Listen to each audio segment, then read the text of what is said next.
Thanks for stopping by J.O.'s Hollywood Drive. Every other week, we're going to take the scenic route of what's new in theaters, and I'll have the keys to letting you know the best flicks to Florida to, and when you should save yourself the trip. Rating movies on both the conventional cinema scale and what kind of viewer might see, rent, or skip it. Alright, new show, pilot episode, comfy office chair, no popcorn. It's just, well, sort of here for a cliche atmosphere, I think. I'm probably not going to actually eat it. I think we should start the show off on a high note with You will curse the day you did not do. Gerard Butler.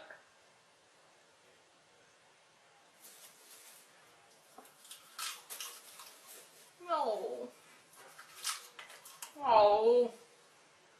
Yes, Playing for Keeps, a romantic comedy about how every woman in the world wants to make sweet, sweet love to Gerard Butler's accent.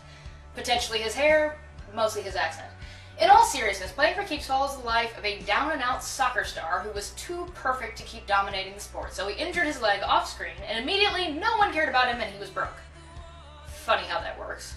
But still sexy, am I right, ladies? No, really, ladies, you could stand to back off a little, as this is one of those disastrous romantic comedies that is neither comedic nor romantic. Painful jokes dogpile on Butler from all sides as he gives his best perfect but beleaguered headshake to rattle them away every moment of the movie. All the men around him are selfish dicks, and all the women are bubble-brained horn dogs, all transfixed by out-of-work but otherwise perfect Gerard Butler and his heartfelt desire to win back his ex-wife and son's affections. But not before playing the field with every other soccer mom for reasons that are never defined. If he loves his ex-wife so much, why does he succumb so easily to every other batted eyelash in the stands? And, more importantly, why is this 90% of the movie's runtime? If you're wondering why I've neglected to mention the plot, that's because there isn't one. The Little League soccer team Butler is coaching doesn't even get a crappy team becomes great subplot. They get a series of dreadfully bland games that never seem to go anywhere. A Groundhog Day-esque ball pit haunted by Butler the beleaguered Scot, Dennis Quaid the obnoxious single punchline, and Catherine Zeta-Jones the confident, successful businesswoman who, alas, needs a weekly dose of Highland dicking to survive despite all signs to the contrary. And the other women are much the same. Like, clearly whoever wrote this hasn't had half the ladies that Butler gets in the first half of the movie. Which... I think there was only one by that... Moving on. The script repeatedly reassures us that the employed but inattentive husbands of these lonely soccer moms are nothing compared to the inactive, personality-less Butler and his winning accent. And no, I'm not wearing my joke out twice, it's really the stated reason for why so many women fling themselves in our cardboard league. Speaking of stolen jokes, the movie was originally called Playing the Field, which I assure you is a more honest description for a film where a piece of plywood rails a bunch of soccer moms, but was changed to Playing for Keeps to emphasize Butler's focus on his son and ex-wife that doesn't exist. Naturally, he does win them back with minimal effort, terrible comedy, and grueling boredom in between all that god-awful dialogue. Thanks to the movie's abysmal box office returns, at least Playing for Keeps gave us the assurance that women have some kind of bar for shallow misogyny in their rom-coms post-Twilight, and this awful movie has dropped drunkenly beneath it. It's a sad and worthless 1 star on my cinema scale. Skip it even if you like romance or comedy, rent it if you really have a thing for Gerard Butler, I mean, severely, and go see it if someone you really care about just really wants to see it, and I do mean someone you care about. Don't take someone on the off chance you might get laid, it's not even worth it. Let's not tell your mum about this. Poor Gerard Butler, I think this movie has placed the last straw on his career's back. What's he gonna move on to anyway? Let's see here. Butler is said to be writing songs and in the process of recording an album. Marilyn Manson, Jack Black, and Johnny Depp are said to be advising him on becoming a rock star. Oh, that the phantom must stop you.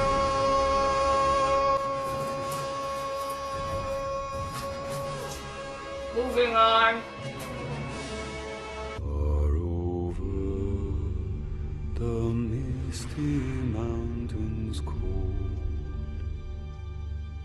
to dungeons deep and caverns old.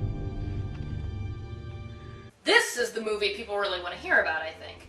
Every day we're Hobbiton, and down in Hobbiton we have a new Bilbo Baggins, an old but still awesome Gandalf, and a lot of foofara over whether this 48 FPS thing is gonna pan out. I guess this is as good a time as any to bring up that I will not be reviewing any 3D movies for this show.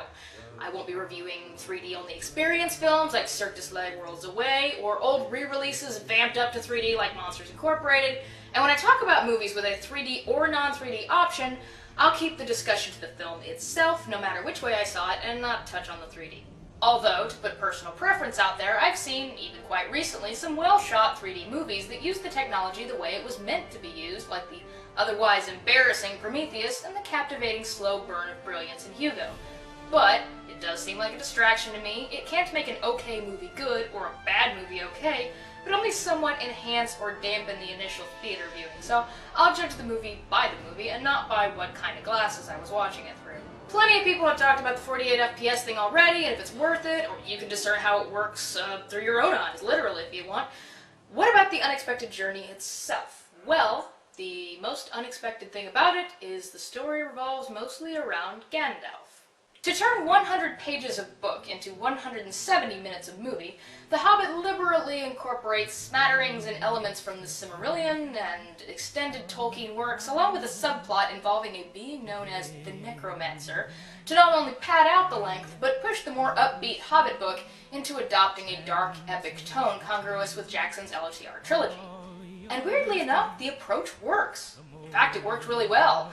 The new story, marrying the stakes of Lord of the Rings and the happy treasure-hunting pursuit in The Hobbit, feels right at home in Jackson's Middle-earth, which fans are no doubt happy to return to, and hasn't changed a bit save for some great updated effects. Better-looking wargs, orcs, CGI integration at least, although the regular CGI animals are still kind of weird. And that brings us to the biggest problems of the movie, which can kind of be summed up in the love him or hate him brown wizard Radagast. So, here's the thing. If you're a big fan of Lord of the Rings, or The Hobbit, or Tolkien in general, you're going to see this movie, probably already have, twice.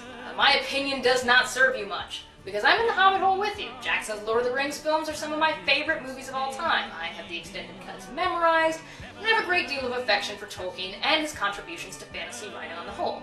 But there's a big difference between Jackson's LOTR trilogy and this movie, and it doesn't affect us fans, it affects everyone else. Surprise to no one, The Hobbit has pacing problems.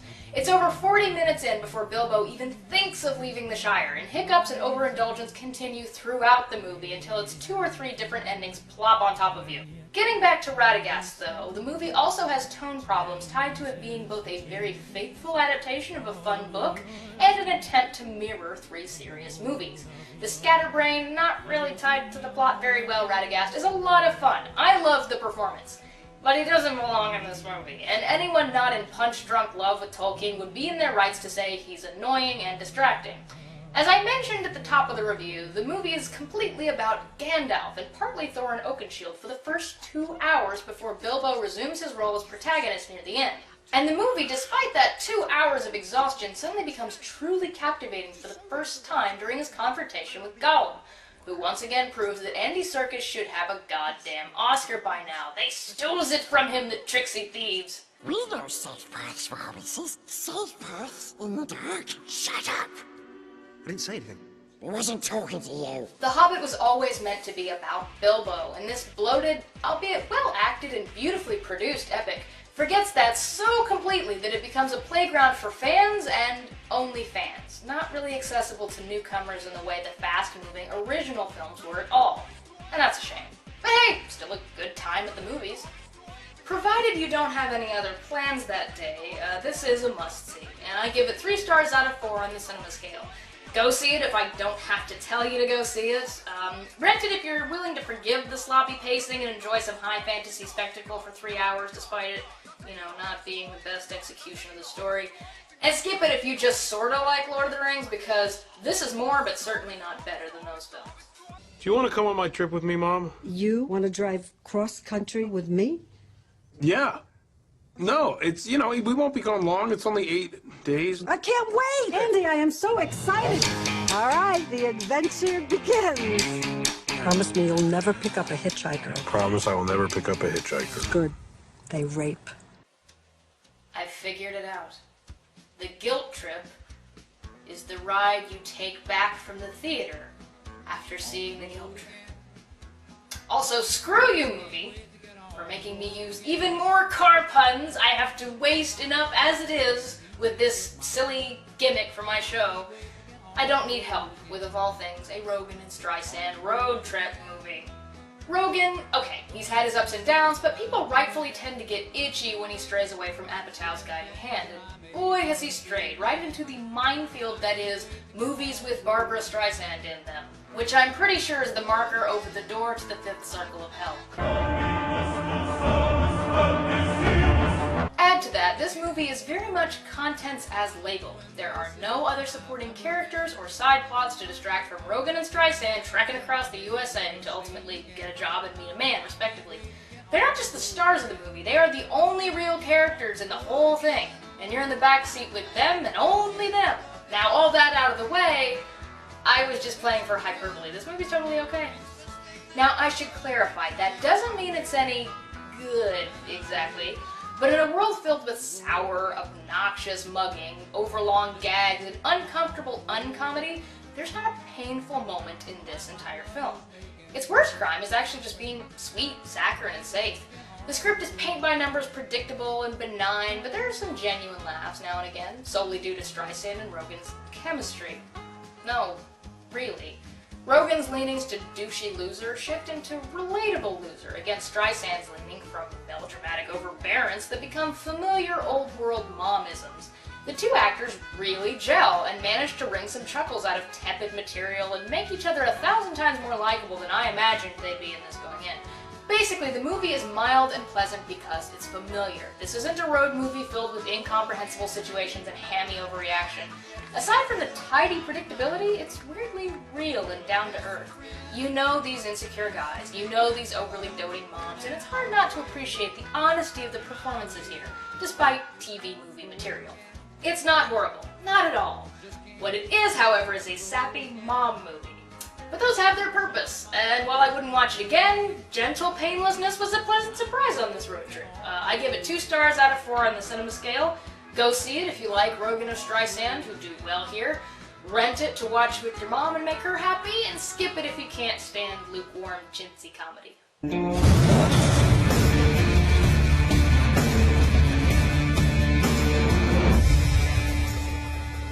Remember, you wanted this. Is someone reaching for a renewed career as an action star, maybe? Yeah, I know, but there's really not any other way to look at this. After the quite terrible but also terribly marketed Night and Day was brushed under the rug by the huge success of Mission Impossible 4, some people seem convinced that the world really is ready for more Tom Cruise action. No one more so than, well, Tom Cruise himself, who helped produce this attempt to launch a new franchise based around the character Jack Reacher from a series of successful British thriller stories by author Lee Child.